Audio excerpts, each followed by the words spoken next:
Continuing here.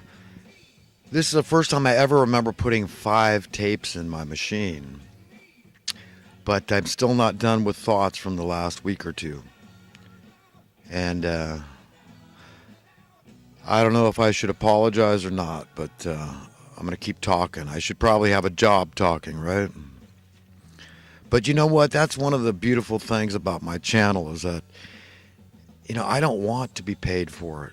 I don't want to be paid for preaching and teaching and this aspect. This is, to me, it's more important, far more important than anything material I could glean from it. I just get such a sense of satisfaction being able to get everything off my chest. And that way I don't need to pester people in my life with, they don't want to hear about the Federal Reserve all day and the corrupt politicians, right? And how there's plentiful solutions that not only would have prevented our problems, but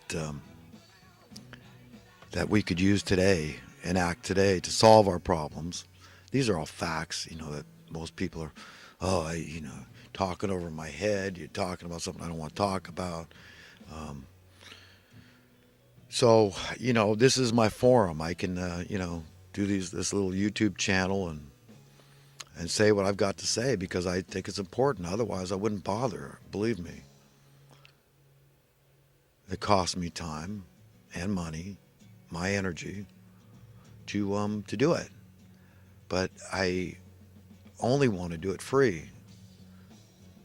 I don't want to be paid for this. I can find plenty of other things to do to make money. Not this, though. For me, that's the way it has to be. So just so everybody knows that I don't want anything for what I'm giving and taking, because like I say, ultimate selfishness is selfless. But I get a lot from getting things off my chest and really saying what I think needs to be heard. It's important stuff. People got to have a rudimentary understanding of economics to understand, what it's going to take to extricate ourselves from this mess. And it's a freaking mess, man. It is a god-awful mess. It's horrible. It's horrible. This wealth imbalance, disparity, as some say, the ever-growing poverty and destitution and, open borders, unbridled immigration, and being told you're bad if you're not for it, and neglecting our own native sons and daughters to die out in the cold. These politicians, and they say that they're against each other, but if you put what's happened to America on a graph, there's never been a period where when the Republicans were in office or when the Democrats were in office where we saw, wow, there's appreciable change here. The trajectory is different. The wealth imbalance is disappearing through prosperity for all, and the poverty is reduced. It's drying up. No. Otherwise, I'd be devoted to one party or the other. As it is, I say no. I have no allegiance, no loyalty to either party. I'll drop them out like a change of my underwear, man. That's it. Dude, you're out of here. So I just want everybody to know where I'm coming from, man. And I love people. I love everybody. And I know that's kind of weird to say, like, people, what do you love me? And what do you know? You don't even know me. How can you love me? Well, it doesn't matter. If you're a human being, you're God's child. You're made in the image and likeness of God. Okay, and I don't care how vile you are, you're forgivable unless I catch you, molesting a child and I grab you by the throat and break your neck, or raping a woman, and do the same. If you happen to escape the grasp of the vengeance of and fury of spontaneity of that kind of violence, well, then, you're going to stand trial and you're going to be incarcerated and, you're going to have to, figure out that it's your own conscience that's going to keep you from wanting to be vile. I mean, take the warnings of Scripture, about harming a child. All bets are off, man. Where you go from here, you harm a child, and I don't know how God can forgive anybody for that. And it's written, the warnings are very, very clear and implicit. Look, it'd be better if you weren't born than to harm a child in any way. Don't harm the child psychologically or physically. And molestation harms them both ways. Pedophiles. Okay, I mean, I don't know what hope there is for these people. I feel sorry for them. I mean, this is it at the end of the day. I mean, yes, you're disgusted, and yes, you'd just like to cut their head off probably. But remember, what God says. I mean, they're the ones that are going to be sorry in the long run when they stand before their Maker. And He says, hey, you're better be thrown to the depths of the sea with a millstone tied around your neck than to harm one of these little ones.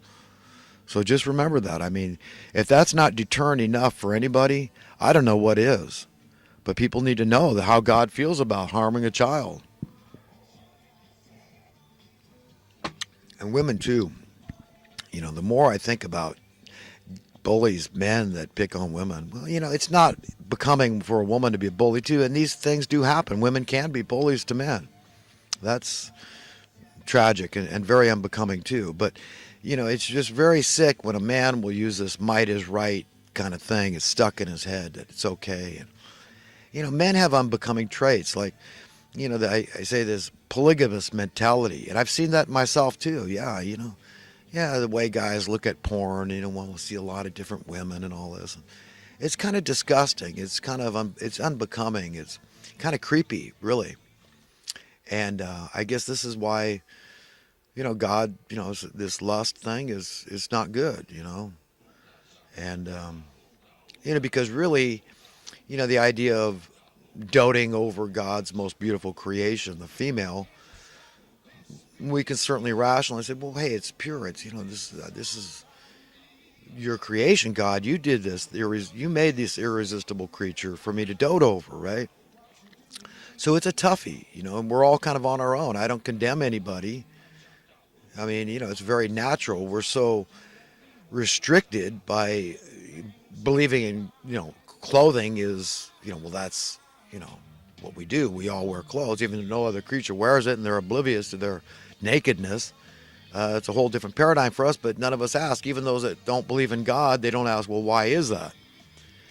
Now, I'm not saying I want to walk around naked. Believe me, I've learned to be increasingly more modest, and I like clothes, to be quite. So you're not going to catch me naked in public, let's say, or inappropriately where it's not expected. Let's put it that way. I want to be very clear about that. I like clothes, personally.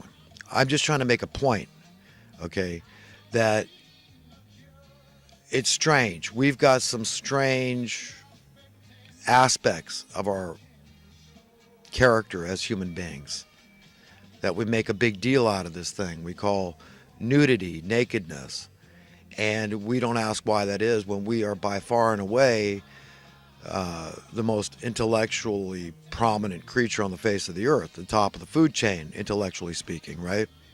Who could disagree with that? And yet we struggle with this thing.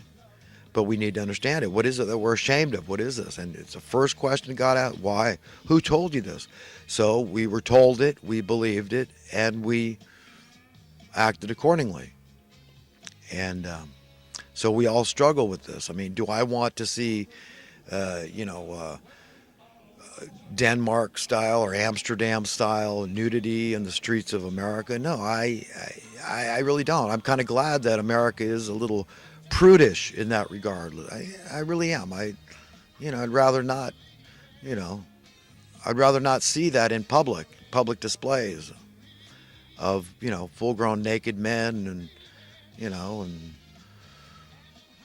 I find it a little disturbing and disgusting, really, but, maybe that's my own hang-up. But I'm still glad that America hasn't embraced nudity to the degree that so many Europeans apparently have. But then we can look at the endemic tribes and all that, how, they're kind of like the other animals. They don't, they walk around naked and it's no big deal. So there's different ways to look at this thing. And it's kind of every man for himself. You got to decide for yourself and check in with God about your opinion about these things. But it's kind of a big deal to have the right thinking and to at least check in with God and say, well, how am I thinking about this thing? Help me out here, because this is a very powerful force. Okay, our sexuality and all this, our desire to procreate, it's all involved. It's a biggie. It's a biggie to to confront in our lives. Let me tell you, I mean, it's the power of this topic cannot be underestimated. It's a big deal. But when it comes to money, it's cut and dried. I get it, that I really want to live in a world without money. But while men embrace this polygamist attitude, I mean, I don't know, it's like embedded in our conscience or something, with King Solomon and his wives and concubines and all this. And it seems like, it's just, we want a lot, we want to collect them. We love these creatures more than life itself, anything else. And we want a bunch of them. We see, wow, that one's really, really nice. I want that one. I want that one in my collection. That one, wow, wow, wow. But it can't be that way. Okay. It has to be the way God says. It's one man and one woman. That's it. You poop and you get off the pot. You give 100% of yourself to that woman. This is my advice to men. That's where I'm at this point in my life. 100%. That's it, man. I'm down. I'm never going to make her jealous.